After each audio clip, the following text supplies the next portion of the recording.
Trampdan Ukraynaya şərt. Zelenski bunu eləməsə darda qalacaq. Kiyev münaqişənin həllinə hazır olmadığını nümayiş etdirsə, Vaşinqton administrasiyası Ukraynaya yardımı tamamilə dayandıracaq.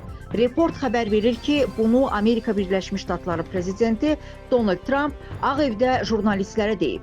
O, Vaşinqtonun Kiyevə davamlı yardımı ilə bağlı sualı cavablandırarkən, əgər onlar nizamlanmanı istəməsələr, biz gedəcəyik. Çünki biz onların nizamlanma yolunu axtarmalarını istəyirik deyib.